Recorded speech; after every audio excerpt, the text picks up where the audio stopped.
Subscribe कीजिए अपने भक्ति प्रसाद चैनल को और भक्ति का आनंद लीजिए।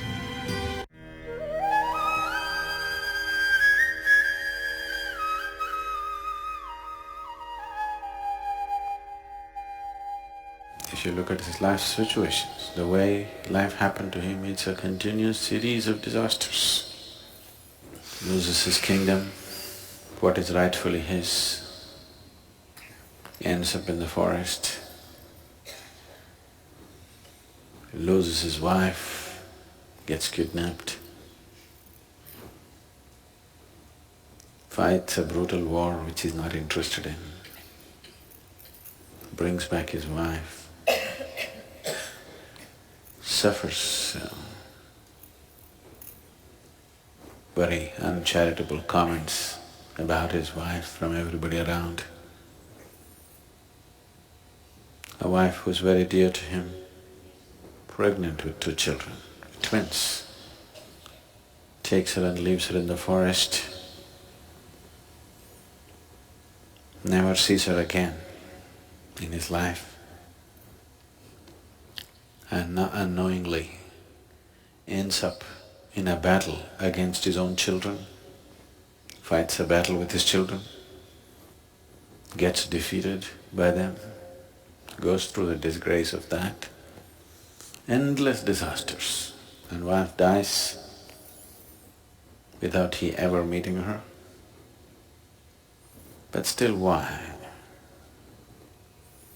The significance of Rama is not the life situations. The significance of Rama is the way he conducted himself through this disastrous series of disasters that occurred to him, with how much gracefulness he conducted himself right through his life. With all the disasters happening, never once was he seen angry, never once was he seen cursing someone, never once was he seen freaking out, conducted everything gracefully. So people who are seeking liberation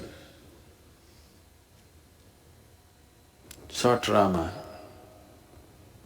people who are seeking a graceful life sought Rama, people who understood, people who had the wisdom to see that external situations can go wrong any moment, just any moment. Oh, it'll not happen to us, is a foolish way to live. It'll not happen to me is a foolish way to live.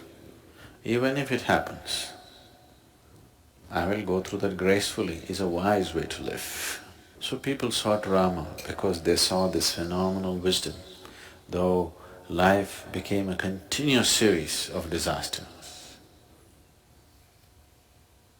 Never once wavered from his truthfulness, from what he set up for himself, the fundamentals of his life, never once deviated from that, just hung on to what he has to do, conducted with utmost balance. In fact, people on the spiritual path, there is a tradition of seeking disasters. Really. Many spiritual seekers go about asking for something to go wrong with their life. You don't have to necessarily do that, because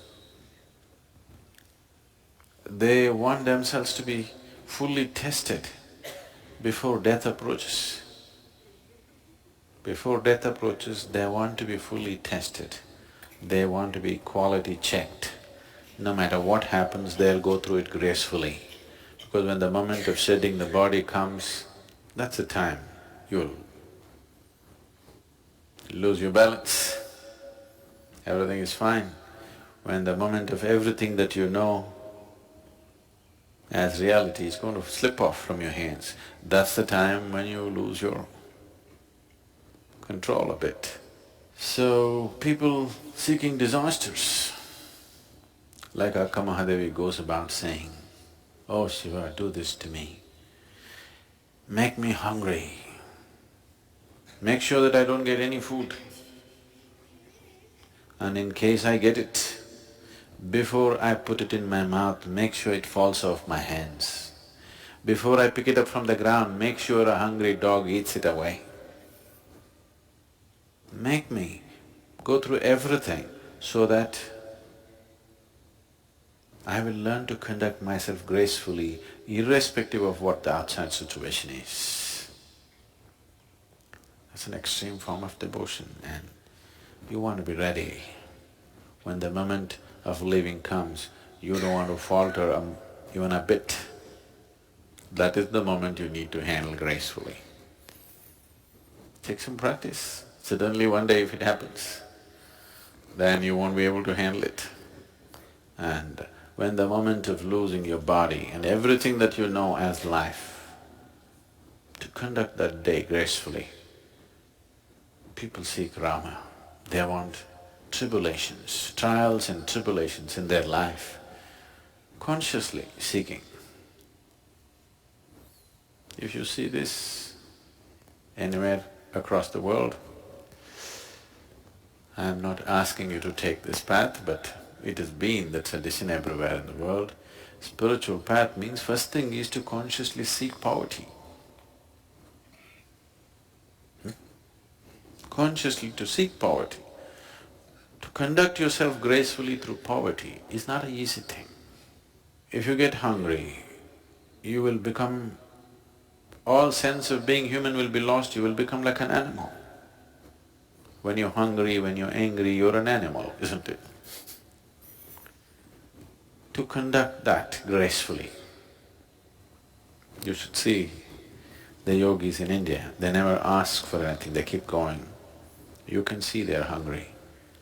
They have not eaten for days sometimes, but they will conduct themselves so gracefully.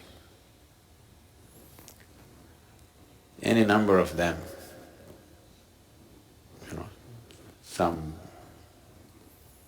I've seen any number of them.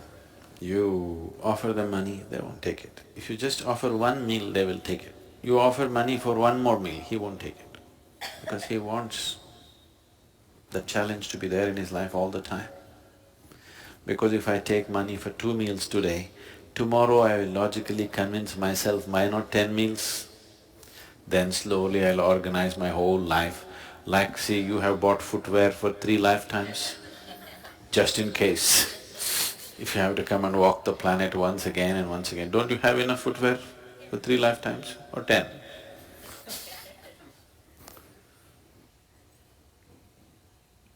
So, once you add one more will become logically acceptable and it'll grow endlessly. Just see to what extent we have taken our survival process. Our survival process has hit the sky and still it's not enough. To conduct yourself through hunger, to poverty, to various kinds of physical and other kinds of difficulties gracefully. For this people sought Rama. And actually, if you look at almost everybody that you worship, Rama continuous disaster, conducted himself gracefully. Krishna, everything that he aspired for, what he wanted to create, his whole life was about bringing the political process and the spiritual process. He wanted to marry the political and the spiritual process. So he moved around with the kings and tried to bring spiritual process into their life, but it ended up in a disastrous war. Disastrous means horrible war it became. He tried to bring about something else, but something else happened. So we worship him. Jesus got nailed for very small things, but we still worship him. Not because of the success in their life, but for the gracefulness with which they conducted their failure, isn't it? Isn't it so? They conducted their difficult moments, most difficult moments gracefully, and that's what is valued. And that is the highest value in one's life. It's not the question of how much you have, what you did, what happened, what did not happen. Whatever happened, how did you conduct yourself?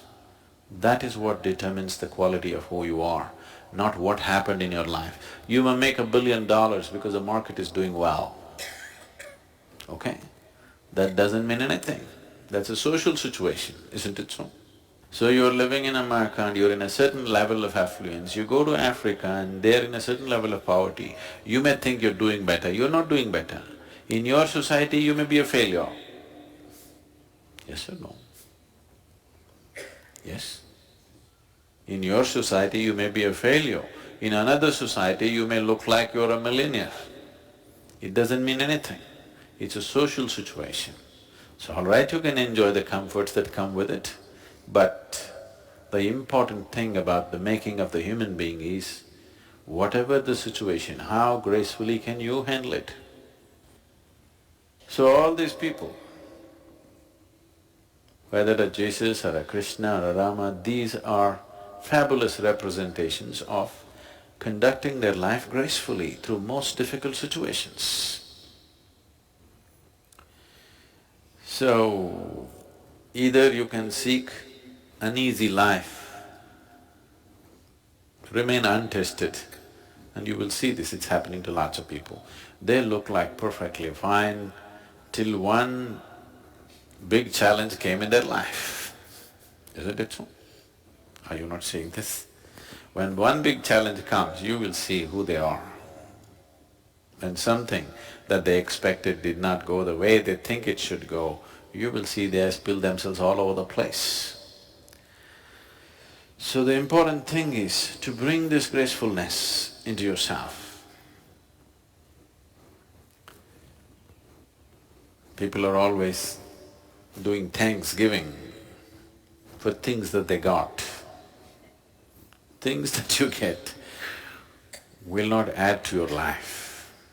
See, suppose the whole world was living just in a hut. All we know is a hut. A hut would be great, we wouldn't need a mansion, isn't it so? Yes or no? Only that your neighbor has a mansion, you have a hut, that's the problem. This is a different kind of problem. Your neighbor has a mansion, you live in your hut and still gracefully. That's wonderful, isn't it? You can see this if you come to India. This is a huge house, next to the shanty, but both of them, he's not any less, you can't reduce him into nothing just because he's living in a little hut. He is as proud as you are, and that's nice. That a human being, irrespective of how somebody else is, he carries himself well. Not with just pride, but with gracefulness. And real things should go only to that even if your head fell off, you still can walk gracefully. Even if you have to go to the gallows, you still walk gracefully. This is the quality of the human being. Rest is only the quality of the situation, isn't it?